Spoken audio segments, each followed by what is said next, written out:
문제 36번 법률행위의 부관에 관한 다음 설명 중 가장 옳지 않는 것은 지문 1번 부관이 붙은 법률행위에서 부관에 표시된 사실이 발생하지 않으면 채무를 이행하지 않아도 된다고 보는 것이 상당한 경우에는 조건으로 보아야 하고 표시된 사실이 발생한 때에는 물론이고 발생하지 않은 것으로 확정된 때에도 그 채무를 이행하여야 한다고 보는 것이 상당한 경우에는 불확정 기한으로 보아야 한다. 지문 1번은 법률행위에 붙은 부관이 정지 조건인지 불확정 기한인지 그 판단 기준을 묻는 지문인데요. 이와 관련하여 우리 판례는 법률행위에 부관이 붙은 경우 부관에 표시된 사실이 발생하지 아니하면 채무를 이행하지 아니하여도 된다고 보아야 하는 때에는 정지 조건으로 정한 것으로 보아야 하고 표시된 사실이 발생한 때는 물론이고 반대로 발생하지 아니하는 것이 확정된 때에도 그 채무를 이행하여야 한다고 보는 것이 타당한 경우에는 표시된 사실의 발생 여부가 확정되는 것을 불확정 기한으로 정한 것으로 보아야 한다 라고 판시하여 부관에 표시된 사실이 발생하지 않으면 채무를 이행하지 않아도 된다고 보는 것이 상당한 경우에는 조건으로 보아야 하고 표시된 사실이 발생한 때는 물론이고 발생하지 않은 것으로 확정된 때에도 그 채무를 이행하여야 한다고 보는 것이 상당한 경우에는 불확정 기한으로 보아야 한다는 것이 우리 판례의 입장이 되겠습니다. 따라서 지문 1번은 옳은 지문이 되겠습니다. 다음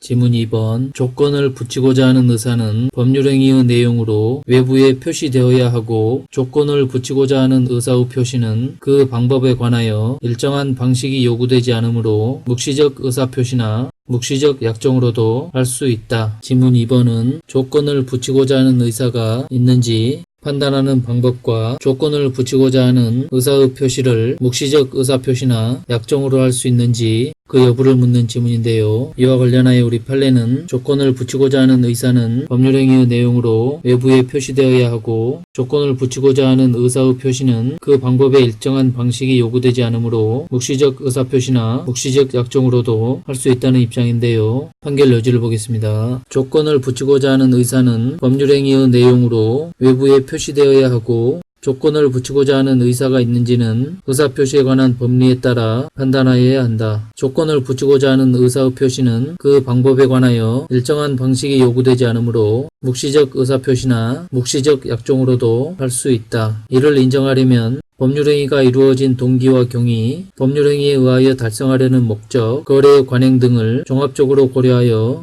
법률행위 효력의 발생 또는 소멸을 장래의 불확실한 사실의 발생 여부에 따라 좌우되게 하려는 의사가 인정되어야 한다 라고 판시하여 조건을 붙이고자 하는 의사는 법률행위의 내용으로 외부에 표시되어야 하고 조건을 붙이고자 하는 의사의 표시는 묵시적 의사표시나 묵시적 약정으로도 할 수 있다는 것이 우리 판례의 입장이 되겠습니다. 따라서 지문 2번은 옳은 지문이 되겠습니다. 다음 지문 3번 제작물 공급계약의 당사자들이 보수 지급 시기에 관하여 수급인이 공급한 목적물을 도급인이 검사하여 합격하면 도급인은 수급인에게 그 보수를 지급한다는 내용의 약정은 도급인의 수급인에 대한 보수 지급 의무와 동시 이행 관계에 있는 수급인의 목적물 인도 의무를 확인한 것에 불과하며 법률행위의 부관인 조건에 해당하지 아니한다. 지문 3번과 같이 수급인이 공급한 목적물을 도급인이 검사하여 합격하면 도급인은 수급인에게 그 보수를 지급한다 라는 내용의 약정은 조건이 아니라는 것이 우리 판례의 입장인데요. 판결 요지를 보겠습니다. 제작물 공급계약의 당사자들이 보수 지급 시기에 관하여 수급인이 공급한 목적물을 도급인이 검사하여 합격하면 도급인은 수급인에게 그 보수를 지급한다는 내용으로 한 약정은 도급인의 수급인에 대한 보수 지급 의무와 동시 이행 관계에 있는 수급인의 목적물 인도 의무를 확인한 것에 불과하므로 법률행위의 효력을 장래의 불확실한 사실의 성부에 의존하게 하는 법률행위의 부관인 조건에 해당하지 아니할 뿐만 아니라 조건에 해당한다 하더라도 검사의 합격 여부는 도급인의 일방적인 의사에만 의존하지 않고 그 목적물이 계약 내용대로 제작된 것인지 여부에 따라 객관적으로 결정되므로 순수 수의 조건에 해당하지 않는다 라고 판시하여 지문 3번과 같이 수급인이 공급한 목적물을 도급인이 검사하여 합격하면 도급인은 수급인에게 그 보수를 지급한다는 내용의 약정은 법률행위 의 부관인 조건에 해당하지 않는다는 것이 우리 판례의 입장이 되겠습니다. 따라서 지문 3번은 옳은 지문이 되겠습니다. 다음 지문 4번 유언의 정지 조건이 있는 경우에 그 조건이 유언자의 사망 후에 성취한 때에는 그 조건이 성취한 때로부터 유언의 효력이 생긴다. 민법 제1073조는 유언의 효력 발생 시기에 관하여 규정하고 있는데요. 제1항에서는 유언은 유언자가 사망한 때로부터 그 효력이 생긴다 라고 규정하고, 제2항에서는 유언의 정지 조건이 있는 경우에 그 조건이 유언자의 사망 후에 성취한 때에는 그 조건 성취한 때로부터 유언의 효력이 생긴다 라고 규정하여, 원칙은 유언자가 사망한 때로부터 그 효력이 생기지만 유언의 정지 조건이 있는 경우 그 조건이 유언자의 사망 후에 성취한 때에는 그 조건 성취한 때로부터 유언의 효력이 생기게 되는 것입니다. 따라서 지문 4번은 옳은 지문이 되겠습니다. 다음 갑에게 정지조건부 금전 채무를 부담하고 있던 을이 정지조건이 성취되기 전에 자신의 채권자 병에게 그 유일한 재산인 아파트에 관하여 근저당권 설정 계약을 체결하고 근저당권 설정 등기를 맞춰준 경우 위 근저당권 설정 계약은 갑의 을에 대한 채권의 정지조건이 성취되기 전에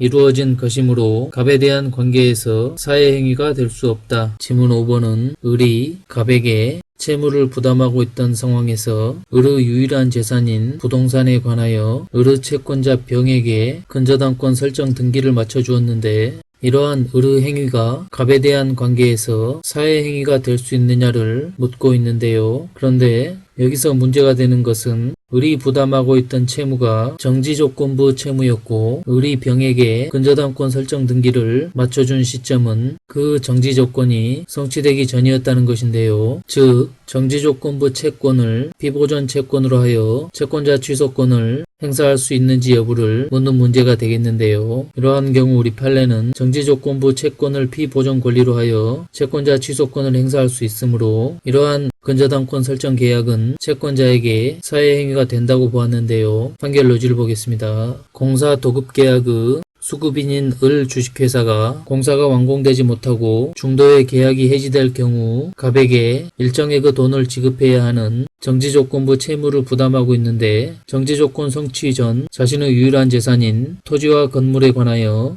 근저당권 설정 계약을 체결한 후 병에게 근저당권 설정 등기를 맞춰준 사안에서 사회행위 당시에 정지조건이 성취되지 않았다 하더라도 정지조건부 채권을 피보존 권리로 하여 채권자 취소권을 행사할 수 있으므로 위 근저당권 설정 계약은 채권자인 갑에게 사회행위가 된다 라고 판시하여 정지조건이 성취되기 전에 자신의 유일한 재산인 부동산에 관하여 근저당권 설정 등기를 맞춰준 행위가 사회행위에 해당한다는 것이 우리 판례의 입장이 되겠습니다. 따라서 지문 5번은 틀린 지문이 되겠고 문제 36번의 정답은 5번이 되겠습니다.